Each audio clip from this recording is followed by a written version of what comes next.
dengan adanya kenaikan harga Pertamax ini tentu memberatkan pastinya, apalagi untuk kelas menengah. Kalau dari Bung Media sendiri, realistis nggak sih saat ini naik? This is not fair.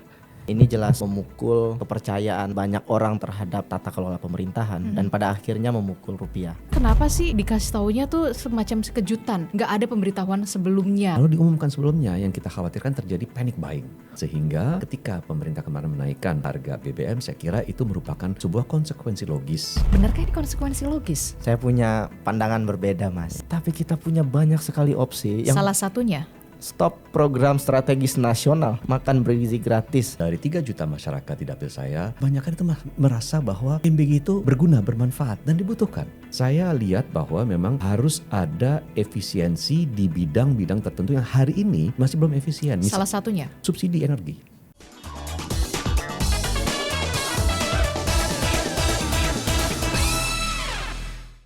Halo, kembali lagi di On Point with Adisila Rasati. Ada beragam topik yang menjadi sorotan publik di pekan terakhir belakangan ini, apalagi kalau bukan soal kenaikan harga BBM non-subsidi, yakni Pertamax, yang naiknya bisa dikatakan cukup signifikan ya untuk kalangan menengah. Nah, bagaimana dampaknya terkait dengan kenaikan harga Pertamax ini? Apakah kelas menengah ini makin terengah-engah atau justru sekarang kelas menengah sudah makin jengah? Kita akan membahasnya bersama dengan dua narasumber saya di studio digital Kompas TV. Sudah ada Mas Edi Suparno yang merupakan Wakil Ketua MPR RI. Apa kabar Mas Edi? Terima kasih ya, baik, alhamdulillah, terima kasih. Iya, kemudian juga ada Bung Media Askar yang kita tahu merupakan Direktur Kebijakan Publik Selyos. Apa kabar Mas Media? Sehat Mbak, terima Ya, kasih. alhamdulillah. Ya, kalau semuanya sehat saya bersyukur. Tapi tampaknya nih kelas menengah yang lagi terengah-engah begitu ya. Jangan sampai ini menjadi jengah ya. Apalagi kita tahu dengan adanya kenaikan harga Pertamax ini tentu memberatkan pastinya, apalagi untuk kelas menengah. Dan ini punya dampak yang signifikan juga. Protes dari mahasiswa saat ini, hari ini 12 Juni 2026 sedang dilakukan oleh mahasiswa Universitas Indonesia dan juga mahasiswa dari universitas lainnya. Saya ingin tahu dulu, walaupun memang kita tahu Pertamax ini sudah naik begitu ya, kalau dari Bung Media sendiri, realistis nggak sih saat ini naik? Pertama, memang kenyataannya ada multiple shock pada ekonomi kita. Pelemahan rupiah, perang juga masih berlangsung. Di isu nasional kita tahu ada banyak sekali carut-marut kebijakan yang bisa kita katakan banyak yang belum selesai. Dan ini jelas memukul kepercayaan banyak orang terhadap tata kelola pemerintahan dan pada akhirnya memukul rupiah. Dan defisit fiskal yang kita hadapi saat ini sebetulnya banyak solusinya. Bisa menaikkan pajak, bisa menambah utang, menaikkan BBM, dan terakhir itu menghentikan program strategis nasional yang tidak efektif. Dari 4 itu ada plus minusnya, tapi mungkin kita tidak akan menambah hutang. Harusnya tidak menambah hutang karena cost of fund-nya tinggi. Kemarin juga sudah didorong kenaikan pajak, mengejar pajak di sektor UMKM, dan sekarang menaikkan BBM. Jadi ini langkah yang akhirnya diambil oleh pemerintah setelah saya yakin ditahan selama beberapa bulan terakhir. Tapi tampaknya Pertamina tidak mampu lagi karena defisit tahun berjalan. Jadi akhirnya Pertamax dinaikkan. Dan ini adalah salah satu dikatakan kita tuh lama-lama diuji lah ya. Dan bukan ulang tahun tapi kejutan terus.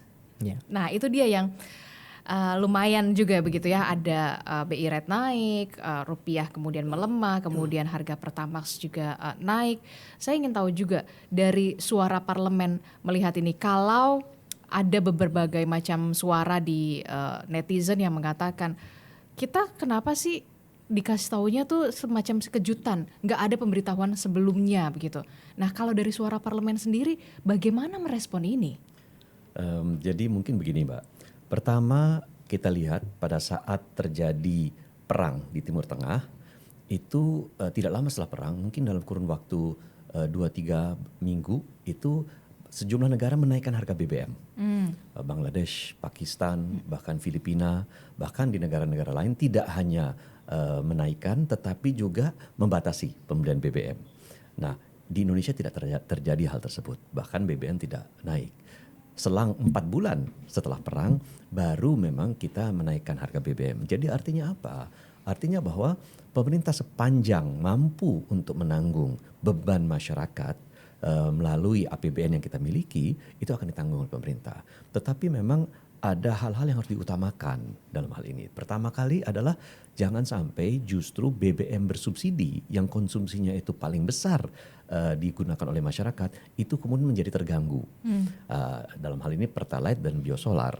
Nah, sehingga biosolar dan Pertalite tetap diprioritaskan untuk dipertahankan harganya, tetapi memang sebagai konsekuensinya dan konsekuensi logis saya kira karena nilai tukar dolar itu menghantam rupiah dan memang kita sudah berlarut-larut menghadapi kondisi perang dan harga minyak mentah yang sangat tinggi ini, mau tidak mau harus dinaikkan. Kalau tidak, ya saya kira kita juga nanti akan membahayakan, mengkompromikan BBM bersubsidi ini. Jadi ini yang kemudian kami antisipasi memang sudah dari awal dan saya kira juga sejumlah kalangan masyarakat juga mengantisipasi hal tersebut.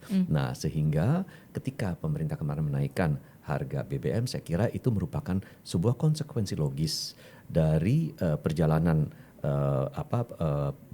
harga BBM kita mulai dari perang sampai dengan hari ini. Memang tidak terkesan sekonyong-konyong ya, bahwa pengumuman dilaksanakan seperti itu. Tetapi memang kebijakan ini harus kita pilih. Kita mau membuat kebijakan seperti apa. Diumumkan secara sekonyong-konyong seperti yang saat ini seakan dirasakan masyarakat atau diumumkan sebelumnya. Kalau diumumkan sebelumnya yang kita khawatirkan terjadi panic buying. Panic buying yang kemudian suasana dan gambaran antrian di SPBU membuat masyarakat semakin kemudian merasa khawatir. Nah, ini juga perlu kita cegah. Jadi di antara kedua kebijakan itu saya kira mungkin salah satu akhirnya dipilih, yaitu memberitahukan itu secara boleh dibilang ya diberitahukan dan diberlakukan saat itu juga. Oke, jadi dikatakan Anda mau mengatakan ini untuk bisa menenangkan publik. Untuk membuat publik itu kemudian bisa menerima tetapi tidak serta-merta panik. Jangan sampai terjadi kepanikan. Kalau diumumkan sebelumnya akan terjadi kepanikan, akan terjadi misalnya penumpukan dari penimbunan dari BBM bisa saja terjadi. Terjadi praktek-praktek yang tidak baik di dalam pembelian dan jual beli BBM. Jadi saya kira ini dua pilihan yang sulit. Tapi mungkin ini yang mudaratnya agak lebih ringan. Oke, kalau ini dikatakan Mas Edi ini konsekuensi logis, takut dikhawatirkan ada panic buying di sana, begitu ya? Benarkah ini konsekuensi logis? Saya punya pandangan berbeda, Mas. Karena kapanpun BBM dinaikkan, panic buying itu pasti akan terjadi. Apakah kemudian sekarang tidak terjadi panic buying? Saya kira sudah terjadi. Banyak Pertalite yang juga kosong di daerah-daerah sekarang. Jadi panic buying sudah otomatis terjadi, itu satu hal. Kalau dilakukan kemarin mungkin terjadinya kemarin. Tapi sebetulnya sesederhana begini, ketika pemerintah kemarin menahan untuk tidak menaikkan BBM, itu hanya urusan waktu saja. Pemerintah tidak akan sanggup menahan itu terlalu lama. Jadi ini soal waktu saja, iya, cepat atau lambat. Iya, karena subsidi BBM itu ya, itu sudah 380-an triliun. Dan ketika itu semakin banyak ya, tentu saja itu akan menekan fiskal pemerintah yang lain. Ada banyak opsi tentu saja ya, tetap menahan atau kemudian sekarang menaikkan Pertamax begitu. Tapi dari semua opsi itu, saya kira Indonesia berbeda dengan Filipina, Bangladesh, dan negara lain yang relatif tidak punya banyak opsi. Oke. Sehingga mereka memang mau nggak mau menaikkan BBM. Tapi kita punya banyak sekali opsi. Salah satunya?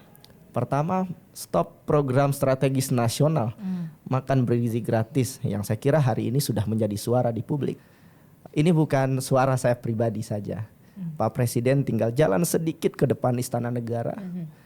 Bapak Ibu di Senayan jalan sedikit ke depan gedung Senayan, ngobrol dengan driver online, dengan masyarakat biasa.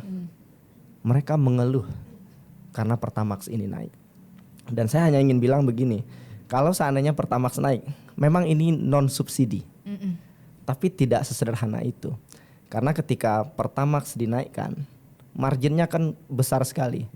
Dari 10 ribuan Pertalite, sekarang Pertamax itu 16 ribuan. Jadi ada 172% marginnya yang kemudian membuat orang itu ada kemungkinan bergeser ke Pertalite. Atau membayar lebih mahal. Jadi ada dua opsi itu. Kalau membayar lebih mahal, otomatis pengeluaran rumah tangga jadi lebih banyak. Kalau yang selama ini mengeluarkan untuk bensin 50 liter itu sekian ratus ribu, ada penambahan sekarang 300-200 ribu rupiah per bulan. Untuk motor 40 liter konsumsi bensin misalkan. Dan ketika itu bertambah, tentu orang akan mikir, saya kembali saja ke Pertalite. Nah, di sini kompleksitasnya nggak sederhana. Pertalite disubsidi oleh negara, ada kemungkinan terjadi pembengkakan subsidi Pertalite, dan pada saat yang sama Pertalite harusnya dinikmati oleh masyarakat miskin, sekarang juga berebut dengan masyarakat rentan miskin kelas menengah yang beralih ke Pertalite. Jadi ini kompleksitas yang tidak sederhana. Tapi saya hanya ingin bilang begini, kenaikan Pertamax ini terjadi di waktu yang sangat tidak tepat. Pertamax ini naik di bulan Juni, memukul kelas menengah. Jadi kalau Mas Edi, saya yakin juga sangat mengikuti data-data financial shock untuk household rumah tangga di Indonesia. Bulan Juni kelas menengah itu terpukul keuangannya. Kenapa? Untuk sekolah anak. Dan juga untuk konsumsi lainnya yang saya kira terimplikasi karena pelemahan rupiah hari ini karena kenaikan beberapa harga bahan pokok. Jadi ini terjadi di saat yang tidak tepat, yang padahal menurut saya pemerintah masih punya banyak opsi lainnya gitu ya. Oke. Yang menurut Anda yang rasional dan realistis dilakukan adalah kaji lagi, koreksi lagi soal anggaran flagship dari pemerintahan Prabowo Subianto. Ya, itu menjadi salah satu opsi karena kan utama. fiskal itu pertama tambah pajaknya, potong anggarannya yang bisa dipotong, atau nambah utang. Utang kan nggak bisa. Naikin pajak untuk kelas menengah, kelas bawah, ini juga nggak logis sekarang. Termasuk juga bahkan untuk dunia usaha. Opsi yang paling mudah memang memotong, memangkas. Dan saya kira rasionalitasnya sangat mudah dipahami dan ini bisa dilakukan dengan sangat mudah. Tinggal melakukan pengumuman, Pak Prabowo tinggal pidato, saya hentikan program ini, saya akan evaluasi program makan bergizi gratis yang selama ini dikritik luar biasa oleh publik karena anggarannya besar. Dan setelah itu saya kira kita bisa bicara lebih banyak lagi karena ada margin pengurangan anggaran yang menurut saya bisa mencapai ratusan triliun rupiah. Jadi kalau kita lihat ya, beban subsidi Pertalite nanti juga akan naik. Kita juga perlu hitung multiplier effect karena Pertamax ini naik karena kelas menengah yang terpukul. Dan kalau kelas menengah terpukul, kelas menengah jatuh ke bawah, rentan, kita hanya akan punya dua kelompok masyarakat sekarang. Kelompok super kaya, kelompok sangat miskin, dan tidak ada kelas menengahnya. Ini berbahaya sekali untuk ekonomi jangka panjang. Mas Edi? Saya berada di dapil saya. Saya mewakili kurang lebih 3 juta masyarakat di dapil saya. Dan dari 3 juta masyarakat di dapil saya, kebanyakan itu merasa bahwa MBG itu berguna, bermanfaat dan dibutuhkan. Gitu. Nah, jadi memang kita tidak bisa satu suara terkait MBG dan saya juga tidak bisa mengatakan bahwa MBG itu pelaksanaannya sempurna. Saya kira pemerintah pun mengakui bahwa pelaksanaan MBG itu banyak kekurangannya. Jauh dari kesempurnaan dari desain MBG yang sejak awal. Jadi saya melihat kalaupun ada flaws di dalam MBG itu, kita harus perbaiki permasalahan-permasalahan atau kelemahan-kelemahan, kekurangan-kekurangan dalam pelaksanaan MBG. Apakah SPPG yang nakal atau tidak bisa berjalan sesuai dengan SOP dalam menyediakan makanan berkualitas dan lain-lain. Tetapi saya kira dari yang saya hadapi di lapangan, terutama di dapil saya, kok banyak yang mengatakan itu sangat bermanfaat dan mereka butuh gitu. Nah, itu yang pertama. Kedua, memang saya harus akui bahwa kita memiliki ruang fiskal yang ketat saat ini. Apalagi ditambah dengan adanya beban yang tidak terduga dari awal. Pertama, kenaikan harga minyak mentah dunia, di mana kita juga sangat rentan terhadap krisis energi dan gejolak energi yang kita hadapi sekarang. Kedua, permasalahan terhadap nilai tukar kita. Sehingga apapun yang kita impor, dan jangan lupa kita negara yang masih mengandalkan berbagai hal dari impor, mulai dari makanan minuman, dari bahan baku, termasuk juga bahan untuk kebutuhan energi, itu pasti akan otomatis menjadi mahal. Jadi ruang fiskal kita memang agak agak ketat dalam hal ini. Saya lihat bahwa memang harus ada efisiensi di bidang-bidang tertentu yang hari ini masih belum efisien. Salah satunya? Subsidi energi. Subsidi energi itu boleh dikatakan banyak yang menikmati subsidi energi yang sesungguhnya tidak berhak. Gitu. Ya, LPG 3 kg. LPG 3 kg itu kita impor dan kita manfaatkan, impornya 80% dari total 8,5 juta kiloliter per tahun. Dimanfaatkan mungkin 60% oleh orang-orang yang tidak berhak. Gitu. Saya datang ke sebuah perhelatan waktu itu halal bil halal di rumah seorang kenalan. Dia kemudian memiliki makanan disajikan, tetapi yang masak itu pakai LPG 3 kg. Itu kan tidak benar. Gitu. Ya, kita lihat kafe, kita lihat bahkan artis juga pakai LPG 3 kg. Jadi saya kira itu pun kalau di right sizing, right targeting, banyak bisa kita hemat kok dari sana. Oke, jadi menurut Anda efisiensi untuk program-program flagship dari Presiden Prabowo Subianto, salah satunya MBG ini kurang tepat, lebih baik ke efisiensi ke energi? Saya bilang begini, efisiensi untuk subsidi saya kira penting sekali dan itu bisa dilakukan cepat. Ya. Tetapi untuk evaluasi terhadap program MBG di mana terjadi penyimpangan-penyimpangan di lapangan, terjadi inefisiensi di lapangan, nah saya kira itu perlu dilakukan. Tidak kita perlu serta-merta menghentikan programnya, tetapi di mana terjadi kekurangan, saya kira itu yang perlu kita yang perlu kita betul-betul fokuskan agar tidak terjadi penyimpangan-penyimpangan di lapangan. Iya, karena kita tahu Menko Pangan yang kita tahu Bapak Zulkifli Hasan juga mengungkap, bos saya, pimpinan partai politik Anda mengungkap ada kebobolan 1 triliun setiap bulan dari titik-titik SPPG.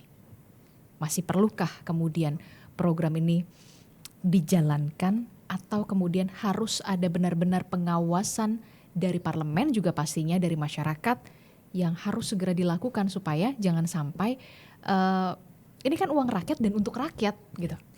Jadi saya ibaratkan ini sebagai bis sekolah yang setiap hari antar jemput anak sekolah. Bis sekolah itu diperlukan oleh anak-anak sekolah. Tetapi karena supirnya ugal-ugalan menyetirnya itu, ya bukan berarti bisnya kita hentikan. Tetapi supirnya kita ganti. Kita evaluasi di mana kesalahannya supir itu. Sudah diganti. Ya, tetapi maksud saya mekanismenya itu yang kemudian perlu dievaluasi. Tidak serta-merta kemudian programnya harus kita hentikan. Menurut saya seperti itu ya. Tetapi saya pun merasa bahwa banyak hal yang bisa kita sempurnakan di dalam program MBG tersebut ya. Karena memang saya akui bahwa di daerah-daerah tertentu banyak terdapat kekurangan-kekurangan, inefisiensi saya lihat yang memang membutuhkan perbaikan. Tetapi saya lihat manfaatnya itu cukup besar gitu loh. Dan sekarang kan boleh anak tuh berhak untuk menolak kalau memang merasa bahwa dia tidak perlu MBG. Ya. Gimana Mas Media? Kalau saya lebih memilih kalau bicara soal apakah masyarakat setuju atau tidak MBG, bukan atas dasar subjektivitas pribadi ya, kami melakukan riset. Dan kalau kita tanya ke masyarakat bawah, suka nggak dengan MBG? Tentu saja makan gratis itu lebih baik daripada tidak makan sama sekali. Tentu saja masyarakat jawabnya suka. Tetapi kita melakukan discrete choice method. Jadi masyarakat itu harusnya diberikan pilihan. 1, MBG, 2, cash, pendidikan, subsidi kesehatan. Dan kami melakukan itu. MBG itu ada di pilihan keempat, Mas. Artinya kalau kita tanya masyarakat, ketika masyarakat punya opsi, masyarakat itu butuhnya cash. Tugas orang tua adalah memberikan makan anaknya. Dan tugas pemerintah adalah memastikan orang tuanya punya penghasilan yang layak, kemudian bisa memberikan anaknya makan dengan baik. Jadi kita harus fair juga menilai hal ini. Karena hari-hari ini kita melihat misalkan kalau tadi Mas Edi mungkin basisnya dapil ya, tapi misalkan pemerintah, Mendikbudrismen bilang hari ini berapa juta anak itu setuju dengan MBG. Saya sampai hari ini tidak melihat basis studinya, metodologinya. yang berkaitan dengan hal itu. Jadi Tapi dapilnya Mas Edi tuh bilang ini sangat bermanfaat. saya sangat menghargai ya sebagai bagian dari proses berkunjung ke dapil. Dan Mas saya tidak Edi punya SPPG bertanya, loh, saya nggak punya dapur. Oh iya. Udah lah tadi bilang kan. Tapi Mas Edi kalau boleh saya memberikan saran, pasti Mas Edi juga punya tim, lakukan riset dengan empiris. Jadi tidak hanya sekedar bertamu, Bapak suka nggak dengan MBG? Karena pasti jawabannya suka daripada nggak makan sama sekali. Tapi jangan lupa hak masyarakat untuk setiap makan itu Rp15.000. Dan yang mereka terima hari ini hanya sekitar Rp8.000. Jadi marginnya itu setengahnya habis untuk penyelenggaraan. Sebagian juga kita tahu di korupsi, tadi Pak Zulhas bilang 1 triliun per bulan. Jadi saya ingin balik lagi ke mungkin barangkali solusi yang bisa dilakukan ya. Pertama, jelas tinjau kembali anggaran yang tidak efisien ini. Tinjau kembali tapi bukan diberhentikan. Tentu untuk melakukan itu kan kita bisa berhentikan dulu. Oke. Kalau seandainya memperbaiki bis sekolah, tadi Mas Edi bis sekolah ya, kemudian bisnya sambil jalan, ya kan nggak bisa. Bisnya harus masuk bengkel dulu. Dan jangan lupa perlu ditanya juga, jangan-jangan orang tuanya nggak butuh bis sekolah. Kalau rumahnya dekat dari situ gimana? Kan nggak perlu bis sekolah. Kalau rumahnya harus naik perahu gimana? Di Kalimantan itu, di kampung-kampung itu masih pakai perahu berangkat ke sekolah. Nggak ada SPPG di sana karena nggak ada partai politik, ormas, yayasan yang mau bikin dapur di sana. Dan jangan-jangan mereka juga nggak butuh MBG, mereka butuh listrik. Di sana nggak ada listrik, mereka butuh bangunan sekolah yang layak, kesehatan dan lain-lain. Jadi ini rentenya besar sekali. Saya nggak bilang bahwa semua program pemerintah buruk, enggak. Tapi untuk MBG, this is super spesial. Anggarannya besar, transaksinya harian. Ini korupsi Mas terjadi itu harian. Hanya program MBG yang korupsinya itu terjadi harian. Bisa diatur, hari ini korupsi telur, besok korupsi harga sayur dan lain-lain. Jadi saya kira mungkin tanya ke masyarakat. Dan kalaupun masyarakat ditanya ya, pemerintah juga harus arif. Kalau masyarakat bilang hentikan dulu aja. Sambil kemudian kita bisa duduk kembali, benerin semuanya. Saya kira ketika MBG diberhentikan, belum tentu masyarakat marah pada Pak Prabowo. Kalau MBG dihentikan siapa yang marah menurut Anda? SPPG sekarang yang sudah demo ke BGN.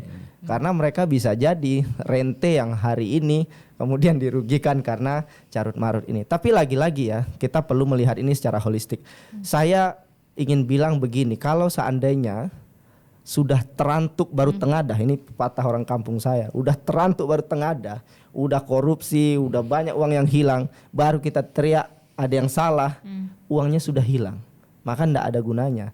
Makanya sekarang ada kesempatan untuk memperbaiki ini. Saya kira Pak Prabowo punya message yang jelas, ini dibenerin, hentikan dulu aja.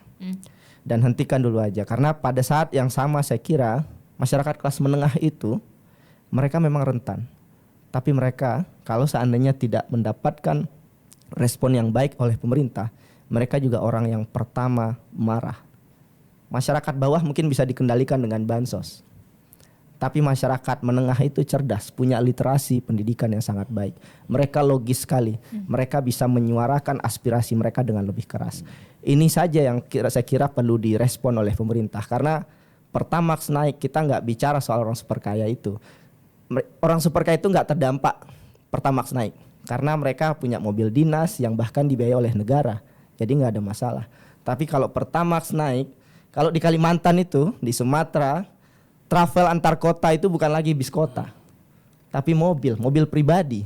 Dan itu pakai Pertamax. Pertamax naik 50.000 itu jadi bisa di 150.000.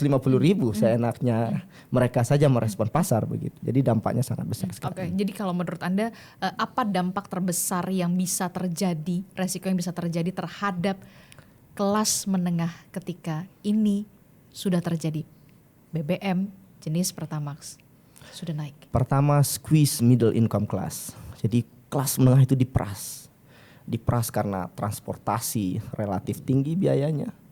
Konsumsi rumah tangga relatif naik, cicilan perumahan kita tahu juga makin naik sekarang karena suku bunga, dan di squeeze hingga kemudian ada titik di mana kelas menengah itu masuk ke rentan miskin. Ini yang kita tidak inginkan karena kita tahu selama beberapa tahun terakhir kelas menengah kita menyusut. Satu lagi saya hanya ingin sebagai bagian dari edukasi publik juga, saya ingin sampaikan bahwa anggapan bahwa penciptaan lapangan kerja itu harus di-trigger oleh pemerintah, dibentuk oleh pemerintah, dan kemudian pemerintah menjadi pemain utama, itu tidak sepenuhnya benar. Karena kalau kita lihat bagaimana pendekatan ekonomi modern hari ini, pemerintah itu sebaiknya menjadi enabler saja.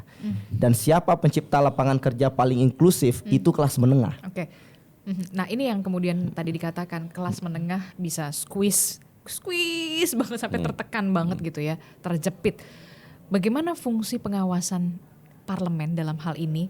Dalam hal kita yang kelas menengah dapat kompensasi apa? Pertama saya memberikan konteks setting dulu ya. Penjualan BBM kita per tahun itu kurang lebih 105 juta kiloliter. Pertalite paling besar kurang lebih 33-34 juta kiloliter. Disusul biosolar sekitar 19 juta kiloliter. Setelah itu Pertamax 5,7 juta kiloliter. Jadi memang konsumsinya tidak terlalu besar dibandingkan dengan Pertalite, dibandingkan dengan biosolar yang memang heavily subsidized dan sangat dibutuhkan oleh kalangan masyarakat. Jadi saya tidak mengecilkan dampak dari kenaikan Pertamax, ya, tetapi saya hanya memberikan konteks setting bahwa dibandingkan dengan jenis BBM yang lain, Pertamax itu memang tidak terlalu besar dibandingkan yang lain. Itu yang pertama. Kedua, dari aspek subsidi yang sekarang kita berikan untuk berbagai produk, ya, Pertamax pun masih subsidi kok. Karena harga produksi Pertamax yang sebelumnya itu masih 12.000, itu tidak menggambarkan harga produksi sesungguhnya. Jadi sekarang sudah mendekati harga keekonomian dengan 16.000 ini. Nah, kita pun dari aspek subsidi, pemberian subsidi itu apakah dilaksanakan pemberian subsidi produk seperti yang kita lakukan sekarang, subsidi kepada LPG 3 kg, kepada Pertalite dan lain-lain, atau subsidi langsung kepada penerima. Itu juga merupakan satu opsi, ya, karena subsidi pada penerima itu kemudian membuat kita betul-betul mentargetkan penerima yang memang berhak atas subsidi tersebut. Misalkan saja LPG 3 kg gitu ya, setiap bulan satu keluarga mengkonsumsi 3 tabung. Subsidinya itu kurang lebih Rp36.000. Nah kali 3 itu 118.000. Jadi setiap bulan ditransfer. Nah harga LPG di pasaran itu semuanya sama. Gitu. Nah termasuk juga untuk Pertalite. Nah termasuk juga SPPG, MBG gitu. Itu juga bisa dilaksanakan seperti itu. Jadi saya kira juga ya sekarang ini sedang dipertimbangkan berbagai opsi untuk melihat apakah MBG itu diberikan dengan model yang hanya baku, pendirian SPPG, atau juga ada hybridnya, termasuk pemberian secara tunai. Itu juga sedang dipertimbangkan. Jadi saya kira bukan berarti bahwa kita hanya berfokus pada satu program, tidak melihat kekurangan-kekurangan atau di mana kita bisa melakukan efisiensi, termasuk juga di dalam penyaluran BBM dalam hal ini. Nah, terkait tarif BBM dan terhimpitnya ruang gerak kaum menengah, saya kira kapanpun kita mau naikkan harga, apapun harganya, apakah BBM, minyak goreng, telur, ayam dan lain-lain, there's never a good time untuk itu. Ya pasti akan ada ada resistensi dari masyarakat. Masyarakat kalangan apapun, kalangan yang atas pun demikian gitu. Nah, tetapi memang ada pilihan-pilihan yang harus dilakukan di saat-saat yang sulit, dan hari ini ada saat sulit. Kita pernah mengalami kondisi disrupsi seperti ini tidak terlalu lama pada saat Covid gitu ya. Itu disrupsi juga yang besar sekali terjadi. Nah, sehingga menurut saya dalam hal ini ya kita memang harus mencari upaya agar ada kompensasi dalam tanda petik diberikan kepada kalangan menengah. Misalkan saja ya kalangan menengah kan saat ini kalau misalnya kalangan ekonomi bawah kan mendapatkan BLT, bansos dan lain-lain ya. Mungkin saja dari segi keringanan pajak yang dibayarkan, keringanan pajak penghasilan gitu misalnya. Apapun opsinya, tetapi saya mengandalkan kreativitas dari Kementerian Keuangan kita agar bisa memberikan insentif fiskal kepada kalangan masyarakat kelas menengah yang memang berpenghasilan teratur, bekerja di sektor formal, ya, dan mereka penyumbang pajak. Jangan sampai nanti mereka tidak bisa kemudian berkontribusi terhadap pendapatan pajak negara. Nah, jadi saya kira ada insentif-insentif yang memang harus diberikan kepada kalangan masyarakat menengah. Kalau diskon listrik gimana? Diskon listrik di satu pihak itu bisa dilaksanakan, tetapi jangan lupa saat ini listrik pun kita subsidi. Setiap tahun subsidi listrik itu 75 triliun rupiah gitu. Dan sekarang ini semakin sulit juga karena PLN membeli listrik dari IPP misalnya, itu kan dalam dolar. Membeli batu bara dalam dolar. Ya. Menerima kompensasinya itu bukan hari ini mereka keluar uang, bulan depan diganti, enggak. Bisa setahun, 2 tahun, bahkan ada yang 3 tahun. Tidak. Jadi kecil kemungkinan kalau untuk kompensasinya ya diskon listrik itu kecil ya, karena PLN aja pakai dolar. Pada saat kita mengalami krisis disrupsi pada saat COVID, itu diberikan diskon. Untuk kalangan masyarakat kelas bawah ya terutamanya, ada yang digratiskan 450 kafe, ada yang mendapatkan 50%, yang 900 dan 1.800, bahkan yang kalangan menengah 2.200 itu juga mendapatkan sampai dengan 25% gitu. Jadi skenario itu mungkin saja terjadi, tetapi kan bukan saya yang pengampu kebijakannya. Oke. Nah, pertanyaan saya sederhana, simple. Kalau dari parlemen sendiri menaikkan harga Pertamax itu berpihak pada rakyat? Begini, ini kenaikan BBM, kenaikan harga itu adalah ranahnya eksekutif. Tentu kita punya tugas untuk melakukan pengawasan, tetapi pengawasan kita adalah untuk memastikan satu, bahwa ketersediaan BBM itu ada, jangan sampai BBM itu langka di pasar. Kedua, kita harus memastikan bahwa jangan sampai terjadi permainan di pasar sehingga momentum di mana masyarakat sekarang dalam kondisi panik, kemudian terpaksa harus membeli dengan harga yang lebih tinggi. Itu kita lakukan pengawasan. Ketiga juga mungkin saya kira sangat penting bagi kita untuk melihat bahwa kedepannya jangan sampai ada pos-pos anggaran ya yang mungkin bisa kita manfaatkan yang belum efisien, itu kita bisa efisienkan segera agar beban masyarakat saat ini bisa kita kurangi juga. Tetapi harus kita ini juga sebagai dasar pemikiran bahwa ada jenis bahan bakar tertentu yang memang termasuk dalam kategori non subsidi. Jadi sesuai dengan kondisi yang ada, memang sangat sangat rawan untuk mengikuti pergerakan harga pasar minyak pasaran dunia, sehingga naik turunnya itu bisa terjadi. Oke, Mas Media. Tadi Mas Edi ragu-ragu ya mungkin menjawab ya. Tapi saya berharap DPR bisa lebih keras ya saya kira dalam konteks kebijakan yang betul-betul sensitif di mata masyarakat khususnya kelas menengah. Saya kalau boleh tambahkan konteks setting juga Mas. Waktu COVID saya juga ikut menghitung ketika BBM ini dinaikkan apa kompensasinya. Itu kita hitung bersama Kementerian Keuangan. Tapi hari ini ketika Pertamax dinaikkan itu tanpa kompensasi loh. Nggak ada kompensasi bersamaan ketika BBM itu naik. Karena kan pasti ada relaksasi fiskal ketika BBM naik yang seharusnya diberikan kepada kelas terdampak. Oke, mungkin karena anggapan bahwa Pertamax non subsidi. Memang benar, memang selama beberapa tahun terakhir ada inclusion error untuk subsidi BBM ini. Dan kalau saya bicara dalam sisi teknokratiknya, saya juga paham bahwa idealnya subsidi ini dikurangi untuk kelas atas ini dan digeser kepada bantuan sosial.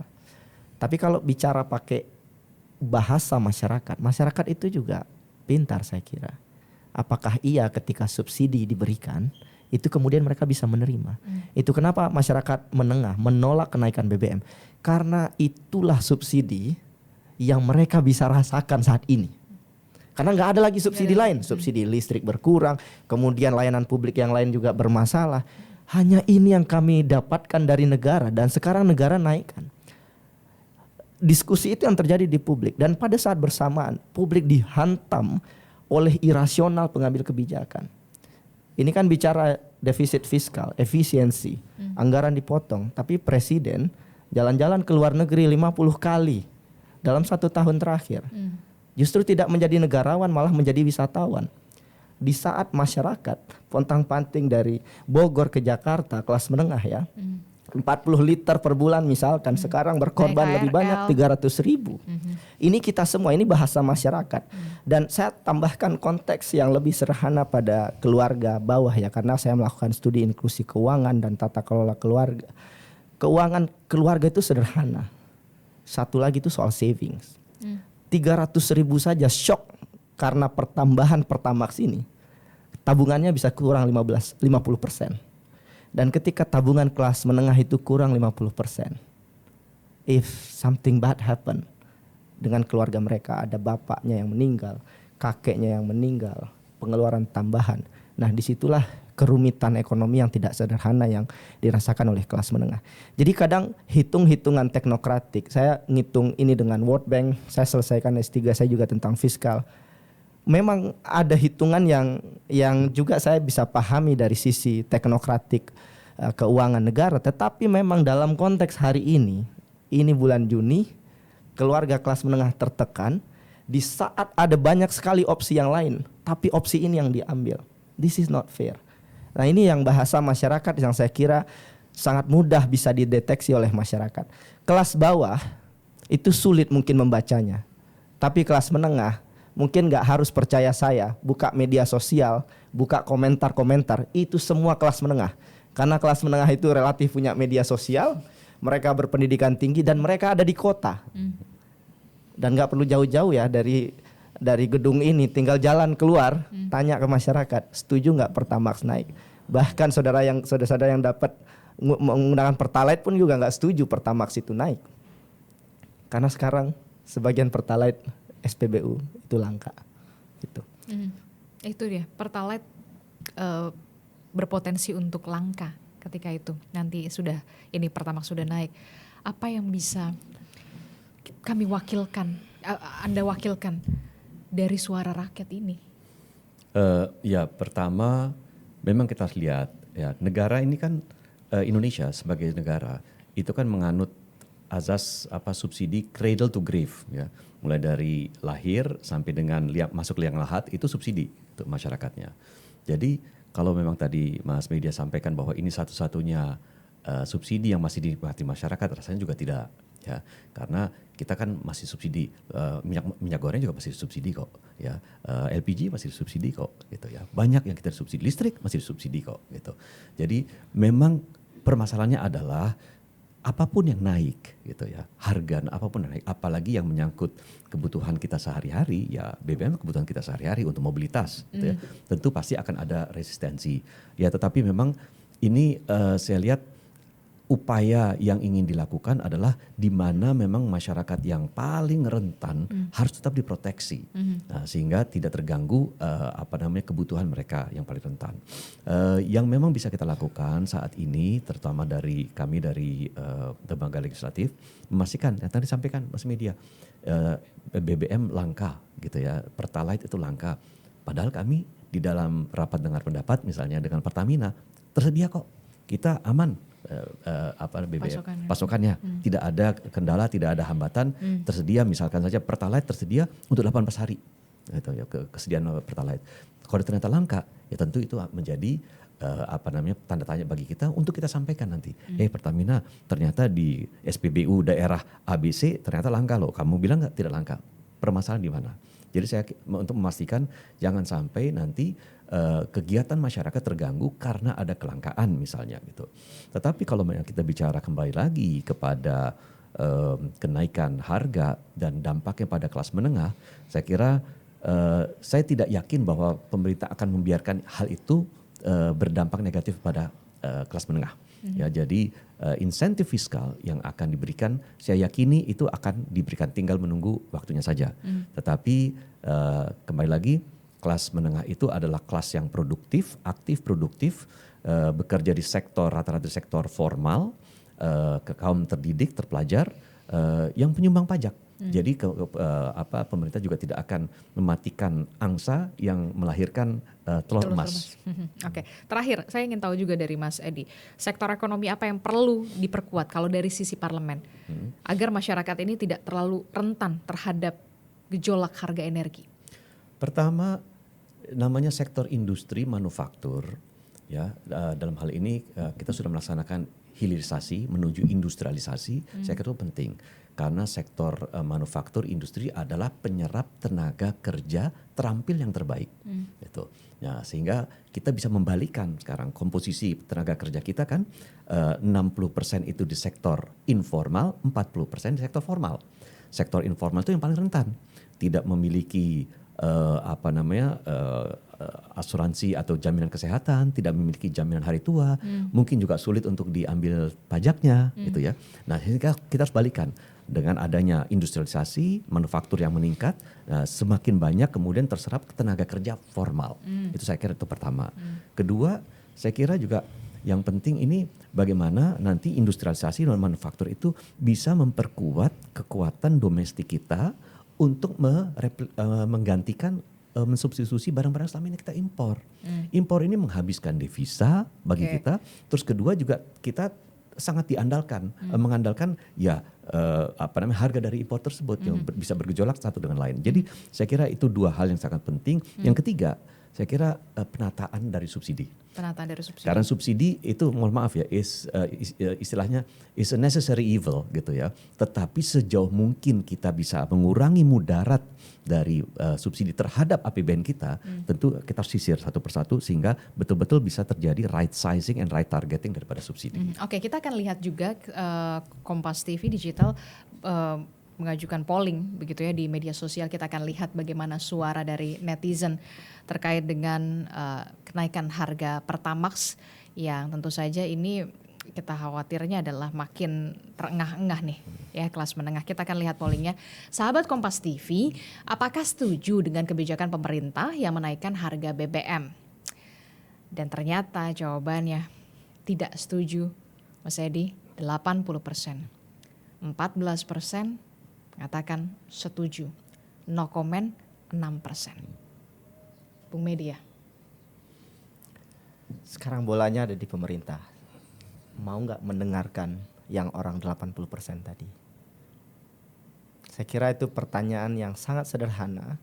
Sesederhana obrolan saya hari ini sebelum berangkat ke sini dengan driver online.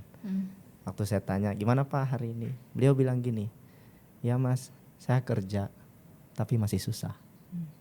Ini saya kira sangat dalam ya maknanya. Karena banyak kelas menengah itu sekarang kerja pontang-panting, 14 jam bahkan sehari, ada yang lebih dari itu. Tapi hidup masih susah. Jadi kalau dia nggak bisa bantu dirinya sendiri, maka negara harus bantu. Makanya kadang pukulan-pukulan mulai dari Pertamax naik, sebagian bahkan dirumahkan, harus jualan di pinggir jalan. Ini berat sekali untuk masyarakat gitu. Dan saya hanya ingin sampaikan juga definisi kelas menengah versi BPS itu tidak benar. Tidak benar. Karena banyak kategori kelas menengah yang sebetulnya mereka masuk rentan miskin. Dan mereka nggak ada di DTSEN, mereka nggak nerima bantuan sosial, penghasilan mereka bahkan juga sekitar 3 juta. 3 juta tinggal di kota itu bukan kelas menengah dengan kondisi hari ini. Dengan beban keluarga 2 orang anak, belum lagi 2 orang tua yang bahkan mereka harus hidupi karena pensiunan orang tuanya nggak ada. Jadi saya kira di titik ini menurut saya Pertamax mungkin dinaikkan, tapi ini kayak menutup bangkai dengan daun. Aromanya pasti akan tetap tercium.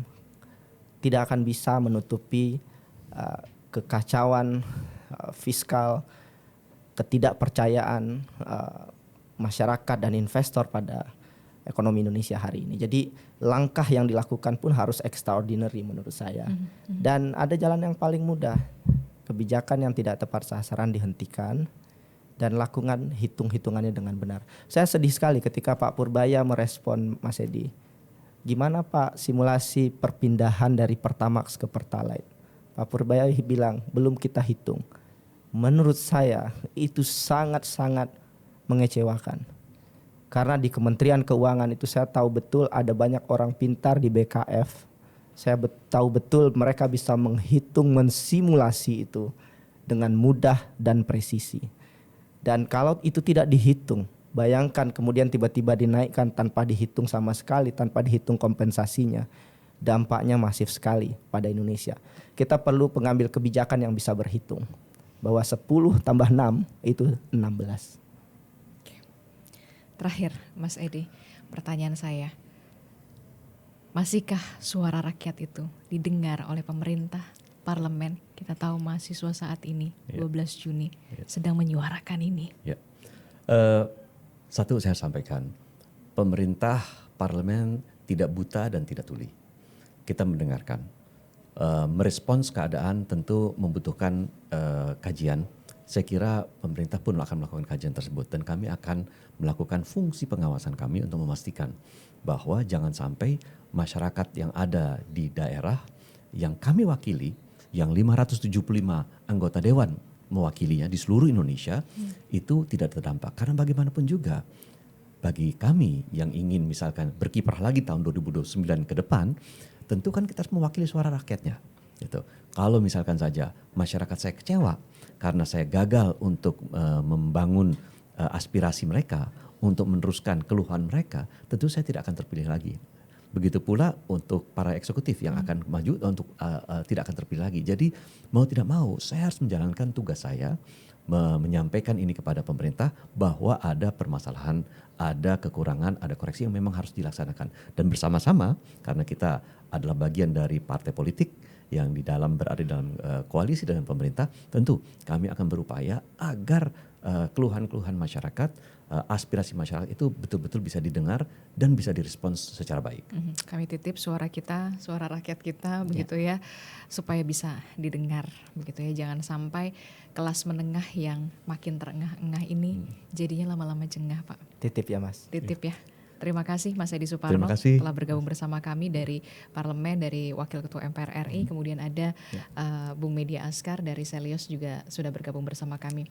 Tentu kita harap kita bisa melewati ujian ini, kesulitan ini dengan kebijakan-kebijakan yang tentu saja adil dan proporsional. Terima kasih sudah bergabung dan menyaksikan On Point with Adistila Rasati.